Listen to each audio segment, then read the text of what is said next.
नमस्कार दोस्तों। हाइपोथेसिस के ऊपर जो मैं 3 लेक्चर की सीरीज बना रहा हूं उसका ये थर्ड और आखिरी पार्ट है। आपको मैं एडवाइस दूंगा कि आप मेरे पिछले 2 लेक्चर्स देख लो इस कॉन्सेप्ट को थरोली समझने के लिए, लेकिन इस पार्ट में मैं आपको छोटा सा रिकैप दे देता हूं। हाइपोथेसिस का मतलब है एक कैलकुलेटेड गेस, या फिर अगर और भाषा में समझाना चाहूं तो अ probable solution for a fixed problem.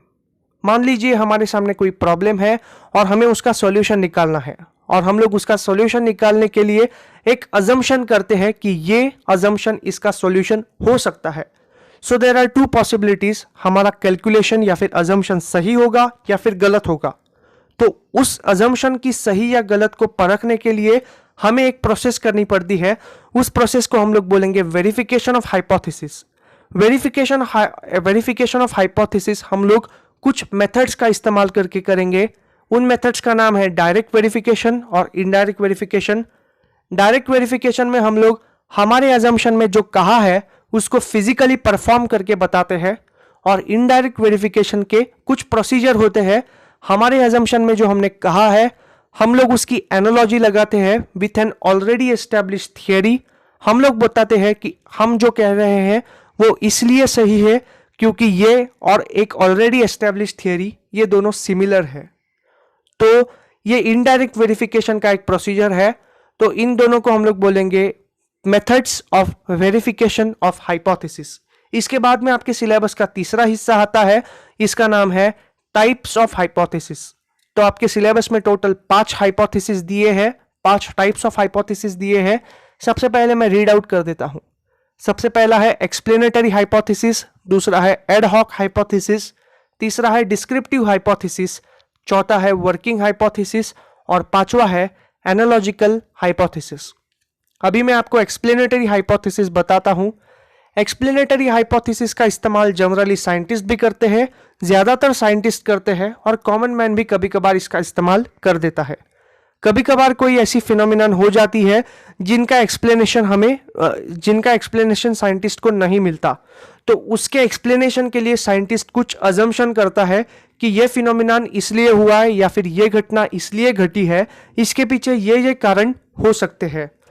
तो ये कारण जो बोलते हैं कि ये कारण हुआ होगा, ये बेसिकली साइंटिस्ट का एक कैलकुलेटेड गेस होता है, और उस कैलकुलेटेड गेस या फिर हाइपोथेसिस को हम लोग बोलेंगे एक्सप्लेनेटरी हाइपोथेसिस।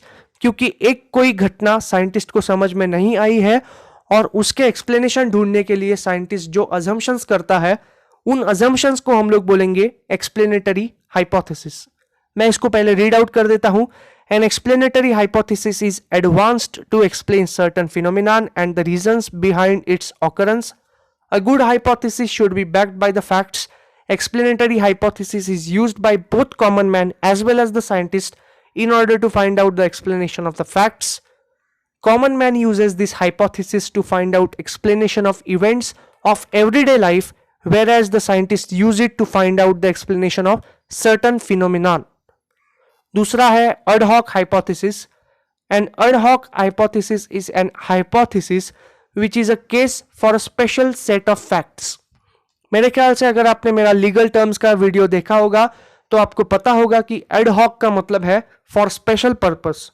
यानी कई कबार एक थियरी बहुत ही अच्छे से एस्टेब्लिश्ड होती है, लेकिन एक केस निकल कर आता है जो उसके ठीक अपोजिट होता है। इस केस को साइंटिस्ट बोलते हैं an exception to already established theory. तो ad hoc हाइपोथेसिस का इस्तेमाल करके साइंटिस्ट एक थियरी के एक्सप्लेनेशन को एक थियरी के एक्सेप्शंस को साइंटिस्ट एक्सप्लेन करता है।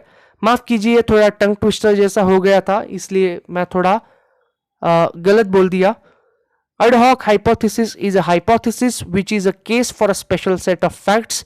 Sometimes a theory is well established and its facts are also consistent with the theory, but sometimes a special case arises which require a separate hypothesis. Ad hoc hypothesis is used for those cases. Ad hoc hypothesis is used by the scientist to find out the explanation of the exceptions arising out an established theory. तीसरा है descriptive hypothesis. कई कबार कोई phenomenon या फिर कोई घटना इतनी कॉम्प्लेक्स होती है कि कॉमन मैन को उसे समझाने के लिए साइंटिस्ट को एक हाइपोथेसिस या फिर अजम्पशन करना पड़ता है, और हमें समझाने के लिए साइंटिस्ट को एक स्पेशल फिनोमिनन एक्सप्लेन करना पड़ता है। मेरे ख्याल से अगर आपने पिछले एक से 2 साल में न्यूज़पेपर को अच्छे से फॉलो किया होगा तो एक गॉड पार्टिकल करके पार्टिकल है, उसका डिस्कवरी हुआ था। उस गॉड पार्टिकल का नाम रखा गया था हिग्स बोसॉन, और वो क्या है वो एक्सप्लेन करने के लिए साइंटिस्ट ने एक हाइपोथेसिस लगाया था। क्योंकि ये जो गॉड पार्टिकल है वो इतना कॉम्प्लेक्स स्ट्रक्चर है या फिर कॉम्प्लेक्स मॉलिक्यूल है, ये हमारे कॉमन मैन के परे है, यानी कॉमन मैन के अंडरस्टैंडिंग के परे है। तो हमें आसान शब्दों में समझाने के लिए साइंटिस्ट ने जो अजम्पशन किया था या फिर जो वर्डिंग्स का इस्तेमाल किया था, उन वर्डिंग्स को हम लोग लॉजिक की भाषा में कहेंगे कि this was an example of descriptive hypothesis. आप अपने एग्जांपल में गॉड पार्टिकल का एग्जांपल भी दे देना, एग्जाम में इसको लिखेंगे तो आपके जनरल नॉलेज का एग्जामिनर को पता चलेगा। चौथा है analogical hypothesis. An analogical hypothesis explains a particular phenomenon by deductive method. Analogical hypothesis explains a certain set of phenomenon by showing its similarity with other set of phenomenon. Analogical hypothesis is a calculated guess which has resemblance to an already established theory. जैसा मैंने आपको last lecture में कहा था कि अर्थ के core तक जाना या फिर स्पेस में एक्सप्लोरेशन करना साइंटिस्ट के लिए आज भी फिजिकली पॉसिबल नहीं है। तो कुछ चीजों को एक्सप्लेन करने के लिए साइंटिस्ट एनालॉजी लगाते हैं, यानी जो एक ऑलरेडी एस्टेब्लिश थियरी होती है उससे अपनी जो अजम्पशन है उसकी सिमिलैरिटीज बताते हैं और कहते हैं कि मेरी जो थियरी है वो इसलिए करेक्ट है क्योंकि ऑलरेडी एस्टेब्लिश थियरी से मेरा जो अजम्पशन है वो सिमिलर है और मेरा जो रिजल्ट है वो भी सिमिलर है। तो साइंटिस्ट को वेरीफाई करना आसान हो जाता है क्योंकि एक ऑलरेडी एस्टेब्लिश थियरी है जिसको हम लोग फिजिकली वेरीफाई कर सकते हैं। तो ऐसी हाइपोथेसिस को हम लोग लॉजिक की भाषा में कहेंगे analogical hypothesis.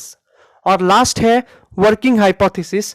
A working hypothesis is a supposition which is an advanced solely for the purpose of conducting an investigation.